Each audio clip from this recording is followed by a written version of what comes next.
ನಾನು ನಾಗರಾಜ್ ಶ್ರೀಧರ್ ಶೆಟ್ಟಿ ಅಂತ ಈಗಾಗಲೇ ಉತ್ತರ ಕನ್ನಡ ಜಿಲ್ಲೆಯ ಕುಮಟಾ ತಾಲೂಕಿನಿಂದ ಮಾತಾಡೋದು. ವಿಷಯ ಏನಂದರೆ, ಈಗಾಗಲೇ ನಾವು ಮಿರ್ಜಾಲ್ ಕೋಟೆ ಭಾಗದಲ್ಲಿ ಹೋಗಿದ್ವಿ ಇವತ್ತು.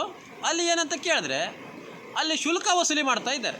ಯಾಕಂತ ಕೇಳಿದ್ರೆ ಎಲ್ಲರಿಗೂ ವಸೂಲಿ ಮಾಡ್ತಾ ಇದ್ದಾರೆ. ಮತ್ತು ಅದಕ್ಕೆ ಏನಂತ ಕೇಳಿದ್ರೆ ನಮ್ಮ ಗ್ರಾಮ ಪಂಚಾಯತ್ನವರು ಟೆಂಡರ್ ಕೊಟ್ಟಿದ್ದಾರೆ ಅಂತ ಹೇಳ್ತಾರೆ. ಮತ್ತು ಪಾಪ ನಮ್ಮ ಸನ್ಮಾನ್ಯ ಮಂಕಳ ವೈದ್ಯನವರು ಏನು ಒಂದು ಕಾಲ್ನಲ್ಲಿ ಮಾತಾಡಿದ್ರಂತೆ.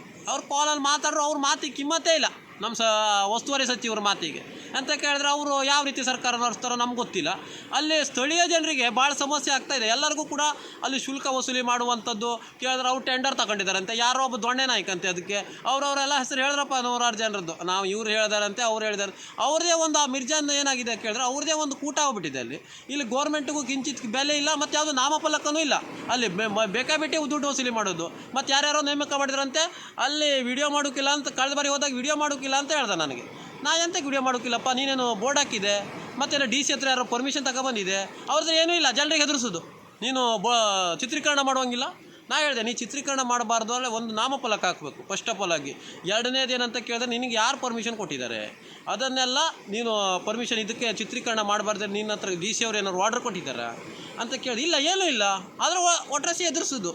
ನಾ ಹೇಳಿದೆ, ಡಿ ಸಿಗೆ ಕಾಲ್ ಹಾಕು, ನಾ ಮಾತಾಡ್ತೀನಿ, ನಾನು ಕೂಡ MP ಕ್ಯಾಂಡಿಡೇಟೇ ನಾನು ಅಂತ ಹೇಳಿದೆ. ಆದರೂ ಓಡೋಬಿಟ್ಟು ಅವ ಪಾಗಾರಿ. ಅವ್ನು ಯಾರ್ಯಾರು ನನಗಂತೂ ಗೊತ್ತಿಲ್ಲ. ಅಲ್ಲಿ ಇದ್ದಾರೆ ಸುಮಾರು ಜನ, ಅಲ್ಲಿ ಬಡ್ಕೊಂಡು ತಿನ್ನೋರು.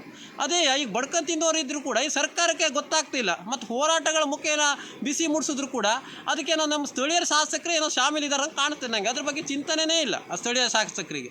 ಯಾವ್ದು ನೋಡ್ರು ಕುಮಟಾ ಕ್ಷೇತ್ರದಲ್ಲಂತೂ ಯಾವ್ದು ನೋಡ್ರು ಲೆಕ್ಕಕ್ಕೆ ಇಲ್ಲ ಅವರಿಗೆ. ಅಂತಕ್ಕಂದ್ರೆ ಅವ್ರ ಮಾತಿಗೆ ಬೆಲೆನೂ ಇಲ್ಲ, ಅವ್ರಿಗೆ ಕಿಮ್ಮತ್ತು ಕೊಡೋದಿಲ್ಲ. ಈಗ ಉಸ್ತುವಾರಿ ಸಚಿವರೇ ಇದಕ್ಕೆ ಬಗ್ಗೆ ಸ್ವಲ್ಪ ಗಂಭೀರವಾದ ಚಿಂತನೆ ಮಾಡಿ ಇವರು ಆ್ಯಕ್ಷನ್ ತಗೋಬೇಕು. ಈಗ ಸ್ಥಳೀಯರ ಏನು ನಮ್ಮ ಸ್ಥಳೀಯ ಶಾಸಕರೇನಿದ್ದಾರೆ ಅವ್ರು ನಿಷ್ಪ್ರಯೋಜಕನೇ. ಯಾವುದಕ್ಕೆ ಹೋರಾಟಕ್ಕೆ ಹೋದ್ರೆ ಅವ್ರು ಬರುವುದಿಲ್ಲ, ಅಲ್ಲಿ ಸಮಸ್ಯೆ ಆಲಿಸುವುದಿಲ್ಲ.